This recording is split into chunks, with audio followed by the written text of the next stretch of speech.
अस्सलाम वालेकुम। Electronics third year ELTR 343 industrial electronics में हमने फोर्थ चैप्टर शुरू किया हुआ है जिसका टाइटल है कंट्रोल सिस्टम्स। तो लास्ट टाइम हमने इसकी टाइप्स पढ़ी थी, ओपन लूप कंट्रोल सिस्टम और closed loop control system. Open loop control system के हमने एडवांटेजेस, डिसएडवांटेजेस और इसकी एप्लीकेशंस की थी। आज हम जो है वो क्लोज्ड लूप कंट्रोल सिस्टम उसको पढ़ेंगे। सबसे पहले इसकी definition, closed loop control system वो सिस्टम होता है इसमें हम फीडबैक को यूज़ करते हैं। यानी फीडबैक इसे कहते हैं कि आउटपुट हमारा दोबारा इनपुट पे आता है, जिसकी वजह से हमारा इनपुट जो है वो चेंज होता है। जिस जगह पे आता है, जिस कंपोनेंट में आता है, जिस ब्लॉक में आता है, उसको हम कहते हैं कंपैरेटर या कंपेयरर या एरर डिटेक्टर। ये बल्कि ये हमारे पास कंपैरेटर है जिसका इनपुट जो है वो सेट पॉइंट है या रेफरेंस सिग्नल है हमारा, और जो है इसका दूसरा इनपुट जो है वो फीडबैक सिग्नल है। तो फीडबैक हमारा आउटपुट से दोबारा इनपुट पे आता है। एरर डिटेक्टर जो है वो एरर जो है उसको जनरेट करता है, एरर सिग्नल को। एरर तो हम आमतौर पे गलती को कहते हैं, लेकिन यहाँ एरर से मुराद है फ़र्क, डिफरेंस। तो इसका आउटपुट जो है वो, यानी एरर डिटेक्टर का आउटपुट जो होगा वो एरर सिग्नल होगा और वो कंट्रोलर को जाएगा और कंट्रोलर आगे बिहेव करेगा। तो गोया कि ख़ास बात इसमें क्लोज लूप कंट्रोल सिस्टम में ये है कि हर क्लोज लूप कंट्रोल सिस्टम में फीडबैक यूज होगा। तो आए इसकी डेफिनेशन, इसकी ब्लॉक डायग्राम और इसके बारे में डिस्कस करते हैं। डेफिनेशन देखें, it is a type of control system that uses feedback. हर तरह का क्लोज लूप कंट्रोल सिस्टम उसमें फीडबैक होगा, यानी आउटपुट दोबारा से इनपुट पे आएगा। और ये जो है ये system measures the difference between the measured यानी एक्चुअल वैल्यू जो कि हमें आउटपुट में मिल रही है, और उसके अलावा डिजायर्ड वैल्यू जो कि हमारा सेट पॉइंट था या हमारा रेफरेंस सिग्नल था, उसको ये हर वक्त कंपेयर करता रहेगा और उस वक्त तक कंपेयर करता रहेगा जब तक मेजर्ड वैल्यू सेट वैल्यू के बराबर नहीं आ जाती। जब दोनों की वैल्यू एक जैसी हो जाएगी तो क्या होगा, उनका डिफरेंस जो है वो जीरो हो जाएगा। उस वक्त कंट्रोलर की आउटपुट जीरो हो जाएगी, यानी हमें वो आउटपुट जो है वो अचीव होगी। ये इसकी डेफिनेशन है। ये इसकी ब्लॉक डायग्राम है। इसमें देखिए ये हमारा रेफरेंस सिग्नल है, ये हमारा सेट पॉइंट है, और उसके बाद ये एरर डिटेक्टर है जो कि फ़र्क को जो है उसको मेजर करता है कि हमारा सेट वैल्यू और हमारी जो आउटपुट पे है, आउटपुट से जो फीडबैक हो रही है हमारी, उसमें हमें कितना फ़र्क हमें मिल रहा है। और ये इसकी आउटपुट जो होगी उसको हम कहेंगे एरर सिग्नल। एरर सिग्नल यहाँ में बता दिया। एरर सिग्नल क्या है, set point minus measured value of the control variable. किसी भी वेरिएबल की हमें जो कि हमारा कंट्रोल वेरिएबल है उसका जो आउटपुट है हमारा, उसको हर वक्त कंपेयर हो रहा है सेट पॉइंट के साथ। अब ये एरर उस वक्त तक हमें देता रहेगा जब तक सेट वैल्यू मेजर्ड वैल्यू के बराबर नहीं हो जाती। जब ये दोनों जो है वो सेम हो जाएंगी तो एरर हमारा जो है वो जीरो हो जाएगा। अब हमारा कंट्रोलर जो है ना कंट्रोल एक्शन नहीं करेगा। तो नेक्स्ट हमारा कंट्रोलर है। आमतौर पे जो हमारे कंट्रोल वेरिएबल्स हैं उसमें पोजीशन हो सकती है किसी एंटेना की, किसी टेबल की जिसको हम मूव करना चाहते हैं, या किसी शाफ्ट की, या उसके अलावा उसकी वेलोसिटी हो सकती है, या टेम्परेचर को हम कंट्रोल कर सकते हैं, या प्रेशर को, लेवल को, साउंड को। मुख्तलिफ किस्म के हमारे पास जो है वो कंट्रोल वेरिएबल्स हो सकते हैं, ठीक है। और उसमें हमारे पास नेक्स्ट जो है कंट्रोलर का आउटपुट जो है वो फाइनल कंट्रोल एलिमेंट को जाता है। फाइनल कंट्रोल एलिमेंट इंशाल्लाह तफसील से पढ़ेंगे। ये डैम्पर हो सकता है, SCR या ट्राइक हो सकती है, कोई वेल्व हो सकता है, और सॉलिनॉइड वेल्व भी हो सकता है, ठीक है। इसका आउटपुट जो है प्रोसेस को जाता है, और प्रोसेस जो है, प्रोसेस को मुख्तलिफ किस्म की डिस्टर्बेंसेज जो कि एनवायरनमेंट में हैं वो उस पर असरअंदाज हो रही है, ठीक है।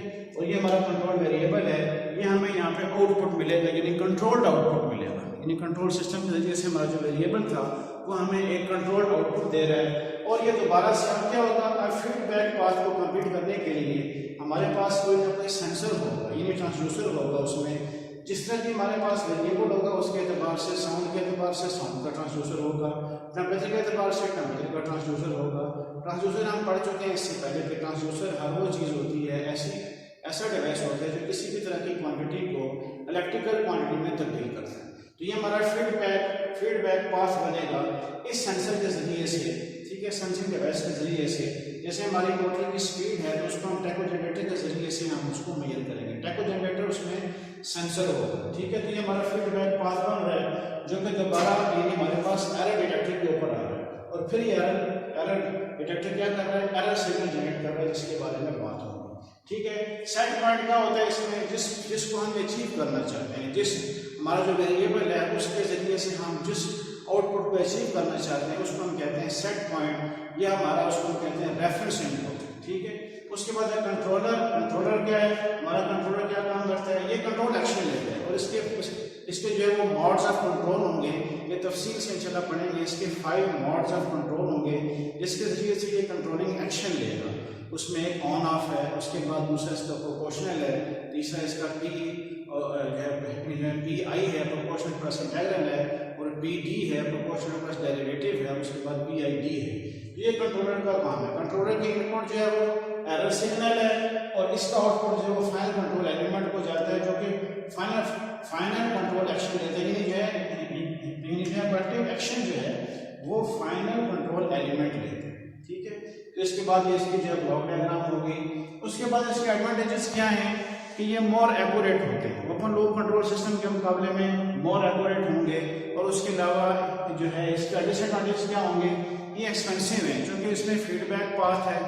फीडबैक पाथ के लिए हमें एक्सटर्नल जो है एक्स्ट्रा सर्किटरी हमें जो है एक्सटर्नली जो है रिक्वायर होगी।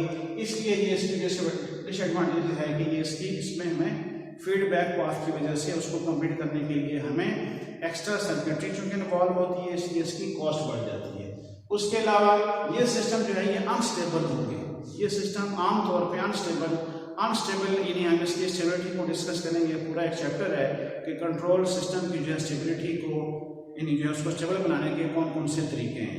तो स्टेबल यानी हमारा आउटपुट जब अनस्टेबल होगा तो उसकी वजह से क्या होगा कि जो हमारी आउटपुट है वो जो है ऑसिलेट करती रहेगी, उसकी हाई एम्पलीट्यूड होगी। यानी आउटपुट जो कि हमारा डिजायर्ड है उसके अक्रॉस हमारी जो आउटपुट है वो ऑसिलेट करती रहेगी, एम्पलीट्यूड उसकी हाई होगी। तो ये इसका एक डिसएडवांटेज है। नेक्स्ट इसकी जो एप्लीकेशन हैं कहाँ ये यूज़ होता है, तो हीटिंग सिस्टम यूजिंग थर्मोस्टेट, ऐसा ही हीटिंग सिस्टम जिसमें कि हम थर्मोस्टेट यूज़ करते हैं। ये इसकी एग्जांपल्स है। ओवन है, चाहे माइक्रोवेव ओवन है, उसमें टेम्परेचर कंट्रोल, टेम्परेचर सेंसिंग के लिए। उसी तरह रेफ्रिजरेटर के अंदर जो है वो कूलिंग सिस्टम है, उसको जो है कंट्रोल करने के लिए जैसे कि हम उसको किसी भी जो है नॉब के जरिए से हम उसको सेट कर देते हैं।